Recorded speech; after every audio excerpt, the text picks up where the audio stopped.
The Spanish announce table. I want to shout out all the glorious fans who have been doing hashtag tweet the table on Twitter, right? Okay. And I've picked out the top 10, right? 10. The top. A 10. A fucking 10. Right? We picked them out, and I'm going to read them right here, all right? First one, we're going to start with @BDubs, @B_double_D. By the way, dude, sent us a bunch of money, told us to get some Coronas. I got to be up front. I suddenly realized we had to renew the website like in 2 days, and I was like, oh, crap. And I was like, hey, we just got that money from B-Dubs. So you bought our website. So how about this? I'm sorry we didn't get the Coronas. We told everybody how great we think you are, but here's what also we're going to do, right? For the next year that we have this website, thanks to you, when we tell you to visit SpanishAnnounceTable.net, it is SpanishAnnounceTable.net, brought to you by B-Double-D. Right? I like it. You like that? There you go, B-Double-D. You're the website sponsor. How about that? If you want to sponsor anything about this show, right? You want to sponsor the news segment. You want to sponsor Tweet the Table. You want to sponsor anything. Reach out to us, right? Maybe send us a what you would consider a healthy donation, right? Tableshow@gmail.com on the PayPal, and tell us what you want to sponsor, and we'll consider it and see if we want to accept your donation. Huh? There you go. You like that? Let's get in these tweets. All right. Yeah, let's get in these tweets. All right. @B_double_D says, hold up. How long has Carmella been rapping with R-Truth during the entrance? That shit has to stop. Hashtag tweet the table. Yeah, that's not coming across well. No, it's fine. No. What do you mean? She sucks. Fine. What else do you want her to do? Not be there. Not doing that. She's good, I like it. but she's the comedy thing right now. I like it. I guess it fits. I mean, she was the comedy thing with what's his name? And the guy who's the other guy who's been showing his dick to little girls. Oh, Ellsworth. Right, we haven't talked about that in the news, right? Where that dude's fucking a creep. Because it's not worth it. Oh, who knew? All right, who would have gathered that guy's a creep? @Katie First. Lady. Throwback here. Says 2018 was definitely a year of firsts for the women in WWE, and hopefully the final of those firsts will culminate at main eventing WrestleMania. Hashtag tweet the table. Oof. Oh, I don't know that WWE's ready to swallow that pill yet.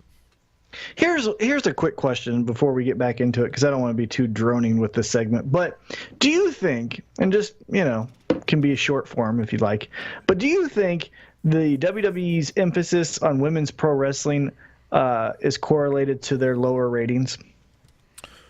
Ooh, I think you could attribute lower ratings to subpar product that you've put out there, both in your in-ring and and when I say your in-ring, I don't mean that some of these girls are not good in-ring. What I mean is they're not telling any kind of story for the in-ring product to go along with, right? There's no in-ring story going on. The matches don't really mean anything to us, right? There's not that I can discern hey, this is happening in this match, right? And here's how I could tell somebody how this match went down. That's just not there. So yes, but again, when you say that and we frame the question that way, it sounds like we're saying it's because they're putting out the women. No, what they're doing is they're forcing women out there that aren't ready, aren't good at this, and because you just want to say, look at how many women we're giving this opportunity to. Well, great, but you have the better grooming opportunity on your lower levels where they're arguably better off for long-term performance. So yeah. Okay. I could see why that would, but it would be the same if they just threw random guys from the performance center out there that were athletic, right? But didn't know wrestling all that well, because that's what they did with the girls. They kept throwing them out there until something stuck. That there's a subsection of guys that just don't want to watch women's wrestling, and when you put it on for the last hour of your show, oh sure, yeah, and right or wrong, whether or not you think those guys are wrong, I'm not saying that that's a good or bad thing, but I'm just saying, But I would say that aside, women who didn't want to watch the bra and panty matches, and so they tuned off when that was going on during the aggression era. Again, you could have endless damn brands, guys. You could have that. You could have a bra and panties brand if you wanted to, right? It probably wouldn't go well for you, but you get the idea of what I'm saying here, right? Whatever you thought, this is an angle you want to go down. I don't know. Anyway, back to this. The Ultimate One says, Becky Lynch is the man with or without the women's title. Hashtag tweet the table. Yeah, do you think that shine's going to fade here with what ell's going on, or do you think she's still rocket up her ass ready to fly to the moon? Dude, oh my God. I don't know if you saw this, but Lars Sullivan tried to go at her, and Becky Lynch torched him so bad that he deleted his tweet. Wow. How fucking awesome is that? Yeah, I love her and I like that she's embraced that she's like the people's champ now, right? So she manages to throw it in without sounding like she's playing to them. You know what I mean? Like she's pulling it off really well. Everything sounds so genuine to the point where, I'm assuming, and I've said this on the podcast before, but I'm assuming that Charlotte and Becky Lynch are still friends behind the scenes. Of course. But all of these tweets make me go, she really thinks that. Yeah, she's thought that. Maybe they're not friends. She's at least thought what she's saying, well, right? And whether or not she thinks it. The cool thing about it is I don't know, right? I don't know if this is real. I don't know if maybe Charlotte's saying like, hey, go after this about me, right? And vice versa. But all I know is, man, this is real. Like this is the part where I go like, I don't know, is that supposed to happen? Because man, she called her a bitch. I think that's awesome. So if Becky can continue to do that without just hitting the same beat, I think she's going to be awesome. At Mr. Fourth Row says Baron Corbin wants to be the GM, but the chairman of the board have something else to say. # tweet the table. And I want to go a little more in depth on this one because I agree with you that we shouldn't base the show around I'm an authority figure drunk with power. I hate all the good guys because I'm an evil person and I just hate smiles and I like my friends and I'm going to help them out, or vice versa, right? We shouldn't have that. But where you were hitting with Baron Corbin for me was this is a guy who's in over his head to started to kind of get his feet wet, managed to figure out that he can kind of roll with the punches and can take advantage of the situation, but didn't realize that you can only do that for so long, right? So even if they would have killed his power right here, if you wouldn't have squashed him and you made it almost to where he had a legitimate gripe to be like, hey, I that's not fair. I shouldn't have lost that way. That shouldn't count. And one of these four McMahons goes, I agree with him. You know what I mean? Like, and then there's an internal struggle, and then he has a shot back at this, and he still gets to have his strategic plays with his friends who might be trying to ride with him because he might have a shot at power again, right? Like, and you could have other people vying for power. Like, there's no reason that, like, you know what I mean? Like, there's just these things that they could have done with this, and it just became a let's all point and laugh at him while Baron Corbin stands in a sling on him with his foot. Like, really, what was the whole last several? Oh, I'm sorry. Yeah, Braun Strowman. Yeah. What was the whole point of the last couple months then, guys? Like, it's not your show sucked, but it wasn't because of him, and it wasn't because of that storyline. It was because you guys don't know how to do any of this right. I agree. I think the story, I don't think it's over, but if it is over, it feels like the Vince McMahon son angle where we just go, Exactly. All right, we'll hit another one from @B_double_D. He says, I hope Alicia Fox and Jinder win this Big Mac shit and win the vacation. That way I don't have to see them for a while. # tweet the table. Yeah, the Big Mac challenge. Hold on. Let me go into that. So R-Truth and Carmella win your mixed match challenge, right? They are the mixed match champions of a tournament that you deemed important enough to give them the 30th spot in the Royal Rumble coming up next month. Right. And in their first match after winning the tournament and getting the 30th spot and taking their vacation to the WWE headquarters. Ha ha ha. Which is apparently stupid. Which is fun though. I mean, well, yeah, right. I mean, how many times can R-Truth play dumb black guy? Like, that's a little racist. Anyhow, that's beside the point. But right, so your mixed match challenge champions, their first match since getting this victory and riding this momentum and like wave of success, crowd behind them. They lose to Miz and a partner Miz didn't even pick. Yeah. Miz was just handed. That's how good your tournament was? Yeah. That team lost to a random team? You dum-dums. Exactly. There's no, and this is where the help from the outside people who do this more successfully in terms of storytelling are better at. They're going to be able to see the overall, and I think we're going to cover this in the next segment, the overall theme of the product that you're putting out of any particular brand, right? Like, there's got to be an overarching theme that everything falls under, and it can't contradict it, and it can't, you know what I mean? Like, you have to think of these things. If you want Miz to get that victory with a mystery partner so that then he can further his storyline with Shane McMahon to then get them to become a tag team, that is awesome and that is great. And right. it's even okay that if R-Truth and Carmella lose that match. Where it's not okay is if R-Truth and Carmella just lose clean. Where it has to happen is R-Truth says, hey, babe, we already won this match. I don't really want to work that hard. I'm really looking forward to the vacation. I want to do a random dance break.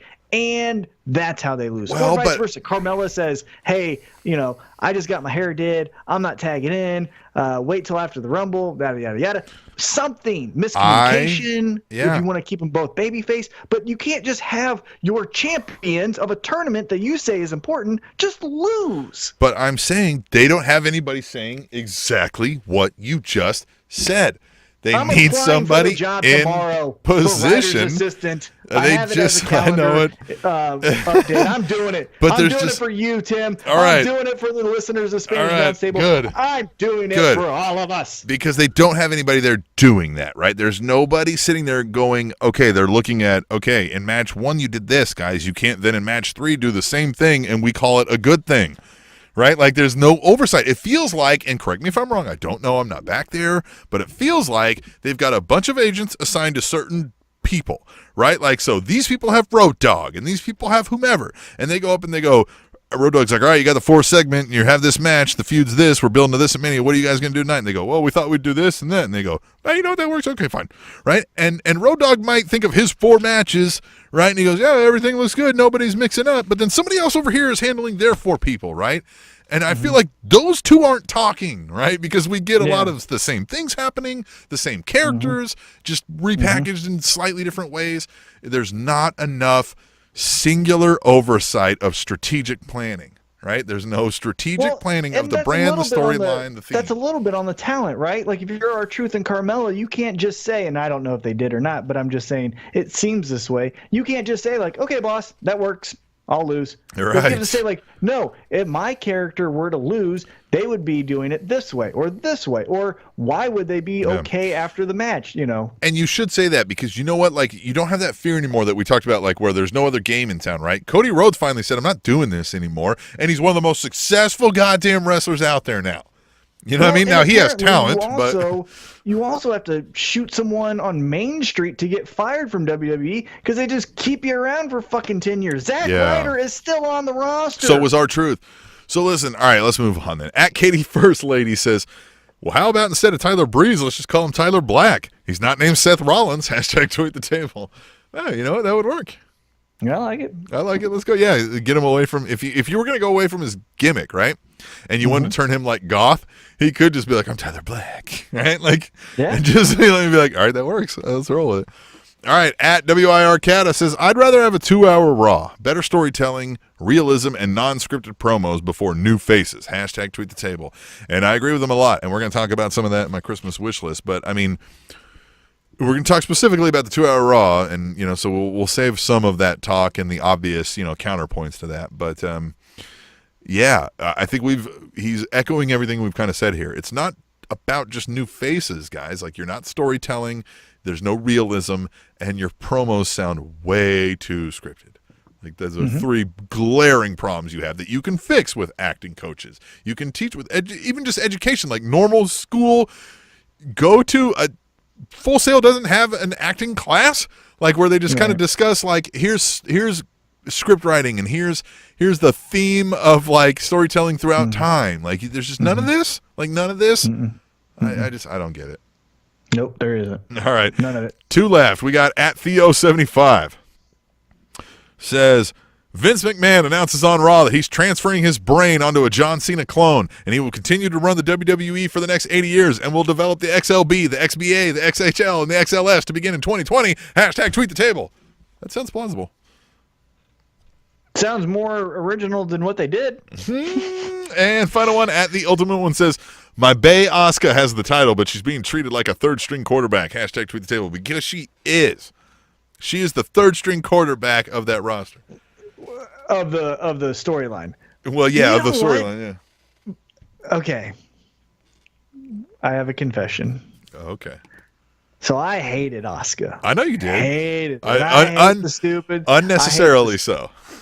No, it was very necessary. She couldn't cut a promo. She was being booked as this unstoppable force, which, meh. It didn't look like it, right? Yeah, I agree with that. Didn't look like it. Had a look that made me think of a kiosk at a mall, and nothing about her was charismatic.